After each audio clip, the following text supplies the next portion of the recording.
This intro has sort of become part of the poem at this point. Excuse me. This poem, in the beginning of this poem, I'm talking about my grandma. And my grandma's name was Faye. And when I was a kid, and my middle name is Faye. And when I was a kid, I was so scared about people figuring out and knowing my middle name, because I thought that if they knew my middle name, they would figure out that they could rearrange my initials and it would spell F-A-G. And everyone in town would hate me and my life would be over. That's how scared I was. And my grandma was an amazing woman. She raised all of her children by herself, sewing other people's clothes. She was a seamstress. And when she was dying, I live in Boulder, Colorado, and we had just shaved our heads as this anti-war protest that we were doing. And I went home to visit my family, and everyone in my family was really disturbed by my, ultra-queer haircut. And I went to Grandma's hospital room, and I walked in and she just said, "Andrea." And she didn't say anything about my hair, of course, the whole time I was there. When she died, I inherited her thimble collection. And I used to put the thimbles on the tips of my fingers, like 10 of them, and type my poems. And it was like we were making, art together. So anyway, she's who I'm talking about in the beginning of this. It's wild. Sometimes I don't have this experience that often. Sometimes I feel her in the room when I read this. Okay.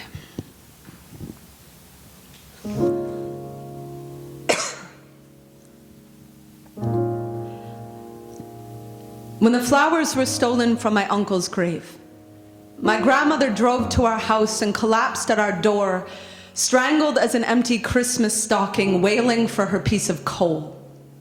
I had never seen a person so finished with God. Her face was a massacre of grief.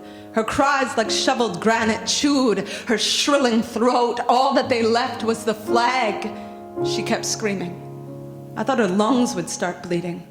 It scraped my chest clean, hollowed me for weeks. Our house was the echo of a mother clawing the floorboards for her dead son, a down forest in her nail beds. At night, I obsessed on how long flowers might survive in the hands of thieves. Spent a month in our basement, scouring for answers in the photographs of my father in Vietnam. He was thin as a blade, his eyes unfiltered as the cancer they were given for free anyone could see. By the freckles in his shame, that war was no place for a soldier. The heart is no place for the talons of the kind of secrets you can only keep in the same chamber you will keep loaded to keep your hands from shaking the ghosts of dead children awake. My uncle wasn't killed by a bullet. He drank himself to sleep trying to drown their tiny screams. My grandmother followed him to the grave like every mother does. I keep thinking of them today as I sit in my parents' living room. My father has been home from the hospital for a week, and I was just told he slept for 3 years in a field of Agent Orange, but is refusing to accept his 10% veterans medical discount because a patriot knows the cost of war, pays for it himself.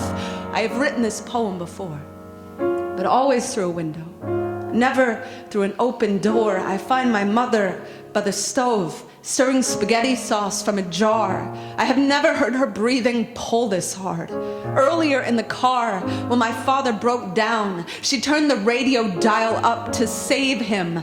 The embarrassment of his whimper. The radio was playing "I Wanna Sex You Up." We listened to it for 3 minutes at full volume. It was fucking hilarious how none of us heard a word. I don't hear the words anymore. The president announces the end of a war, and I just stare at my mother's eyes as my father's face falls into the trembling trench of his hands like a boy fresh out of boot camp who's just dropped his gun into somebody's cradle. When a war ends, what does that look like exactly? Did the cells in the body stop detonating themselves? Does the orphanage stop screaming for its mother when the sand in the desert has been melted down to glass and our reflection is not something we can stand to look at? Does the white flag make for a perfect blindfold? Yesterday, I heard a story about a little girl in Iraq, 6 years old, who cannot fall asleep because when she does, she dreams of nothing but the day she watched her dog eat her neighbor's corpse. If you told her the war is over, do you think she'd sleep?